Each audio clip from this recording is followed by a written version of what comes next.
মুগ ডাল তো অনেকভাবে খেয়েছেন, একবার অনুরোধ করব নিরামিষ দিনে এভাবে মুগ ডাল বাড়িতে বানিয়ে দেখুন। কথা দিচ্ছি এক থালা ভাত এই ডাল দিয়েই খাওয়া হয়ে যাবে। কি করে রান্না করলাম চলুন একবার দেখে নিন।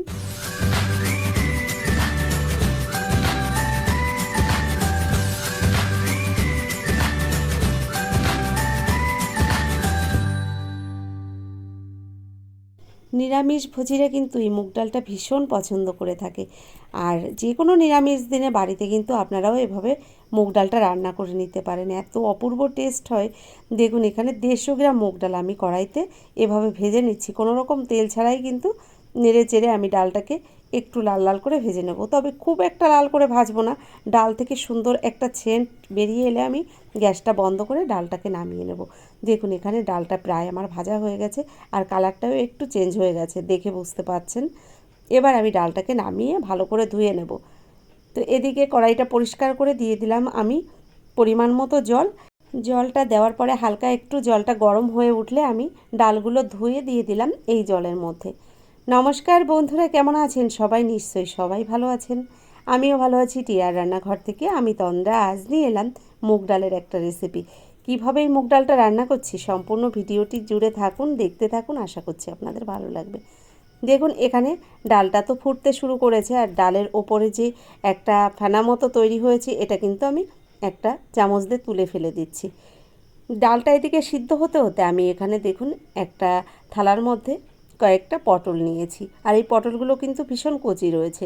আমি এই পটলগুলো থেকে খোসাটাকে একটু ছাড়িয়ে নিচ্ছি। তো বন্ধুরা দেখুন এখানে আমি পটলের খোসাগুলো এভাবে ছাড়িয়ে নিচ্ছি। তো একটু খোসা রেখে রেখেই আমি খোসাটাকে কিন্তু ছাড়িয়ে নিচ্ছি। সব পটলগুলোকে এভাবে খোসা ছাড়িয়ে নিয়ে আবার ফিরে আসছি। আমরা তো মুগ ডাল বিভিন্নভাবেই বাড়িতে রান্না করে থাকি, মাছের মাথা দিয়ে করে থাকি, ভেজ ডাল বানিয়ে থাকি। তবে এভাবে পটল দিয়ে একবার আপনারা মুগ ডাল বাড়িতে বানিয়ে দেখুন। দেখুন এখানে পটলগুলোকে খোসা ছাড়িয়ে নিয়েছি, এবার পটলগুলোকে কেটে নেব। তো এখানে দেখুন ছুরি দিয়ে আমি পটলের দু সাইডের অংশটা কেটে বাদ দিয়ে দিলাম, আর এভাবে একটা পটলে আমি 3 টুকরো করে কেটে নিচ্ছি। তো এভাবে পটলগুলো সব কেটে নেব। খুব সহজ একটা রেসিপি, তবে খেতে কিন্তু অপূর্ব টেস্ট হয়। আমার তো ভীষণ ভালো লেগেছে, আর এই ডালটা দিয়েই কিন্তু এক থালা ভাত আপনারা নিমেষের মধ্যেই খেয়ে নিতে পারবেন। আর কোনো কিছুর দরকার হবে না, কারণ ডালটা এতটাই টেস্ট হয়। পটলগুলো সুন্দর করে আমি কেটে নিয়েছি, এবার পটলগুলোকে ভালো করে ধুয়ে তারপর রান্নাটা শুরু করব। এদিকে আমি যে ডালটা সিদ্ধ বসিয়ে রেখেছিলাম, ডালটা এবার একটু ঢাকনা বন্ধ করে ঢেকে দেবো। গ্যাসের ফ্লেমটাকে একটু লো ফ্লেমে রেখে ঢেকে দিয়েছিলাম। ডালটা কিন্তু এখানে সিদ্ধ হয়ে গেছে। আমি ডালটাকে 70% মতো সিদ্ধ করে নেব। তো এখানে একটু চেক করে নিচ্ছি। দেখুন এভাবে আস্তে করে হাত দিয়ে চাপ দিলে কিন্তু ডালটা বোঝা যাচ্ছে নরম হয়েছে, তবে খুব কিন্তু সিদ্ধ হয়নি এখন। তো আমি এই ডালটা এবার নামিয়ে নেব। একটা পাত্রের মধ্যে আমি এই ডালগুলো নামিয়ে নিয়ে কড়াইটাকে পরিষ্কার করে নেব, তারপর রান্নাটা শুরু করব। ডালটাকে নামিয়ে নেওয়ার পরে কড়াইটা ভালো করে পরিষ্কার করে নিয়েছি। এবার দিয়ে দিচ্ছি কড়াই গরম করে পরিমাণ মতো সর্ষের তেল। রান্নাটা সর্ষের তেলেই করব, তাই এখানে আমি আমার পরিমাণ মতো সর্ষের তেলটা দিয়ে দিলাম। এবার যে পটলগুলো কেটে রেখেছিলাম এই পটলগুলো তেলের মধ্যে ভেজে নেব। পটলগুলো দিয়ে দিলাম তেলের মধ্যে, অল্প পরিমাণে দিয়ে দেবো একটু লবণ হলুদ, আর তারপরে পটলগুলোকে একটু ভালো করে ভেজে তারপর নামিয়ে নেব। দেখুন এখানে লবণ হলুদটা আমি দিয়ে দিয়েছি, আর নেড়ে চেড়ে সুন্দর করে এই পটলগুলোকে আমি ভেজে নিচ্ছি।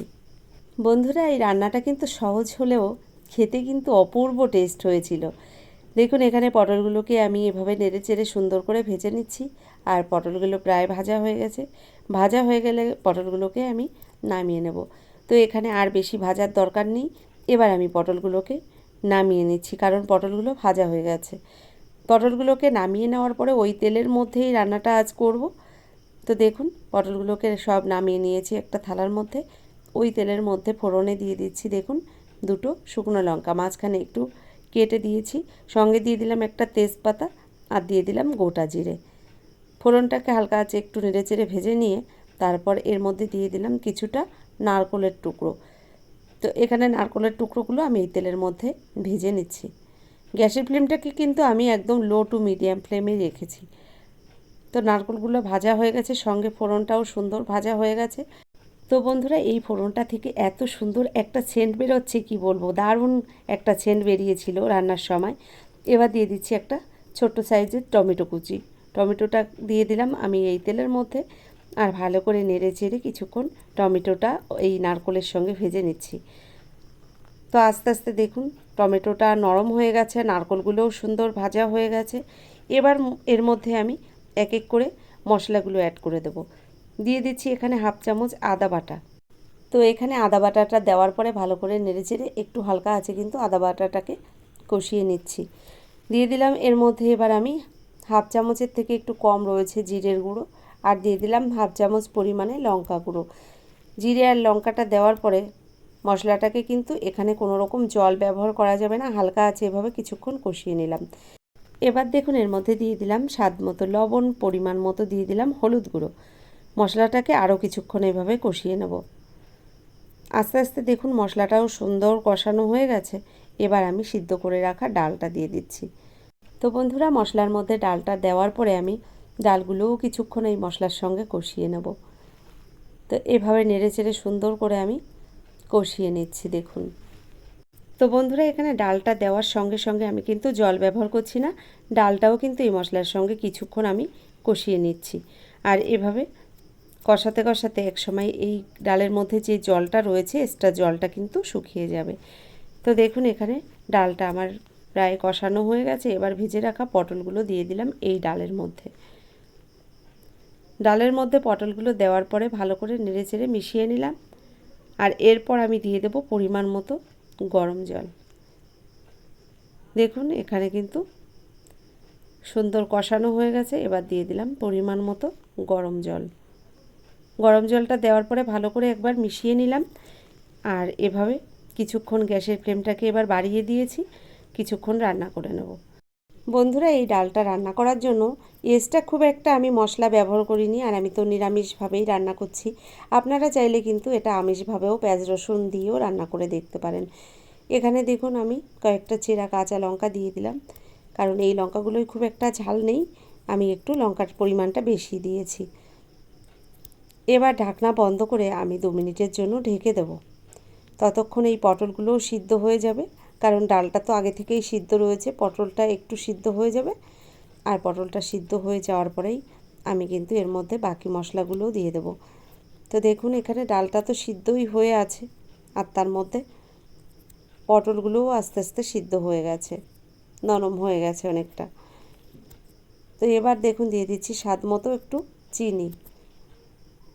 চিনিটা একদমই অপশনাল, আপনারা যদি পছন্দ না করেন তাহলে দেওয়ার দরকার নেই। তো দেখুন চিনিটা দেওয়ার পরে এভাবে আরও কিছুক্ষণ আমি ফুটিয়ে নিয়েছি। আর রান্নাটা প্রায় হয়ে গেছে। নামিয়ে নেওয়ার আগে আমি দিয়ে দেবো এর মধ্যে গরম মশলা গুঁড়ো। তো দেখুন এখানে আমি অল্প পরিমাণে গরম মশলা গুঁড়ো দিয়ে দিলাম, আর গরম মশলা গুঁড়োটা দেওয়ার পরে ভালো করে মিশিয়ে নিলাম। তো এখানে মশলাটা সুন্দর মিশে গেছে।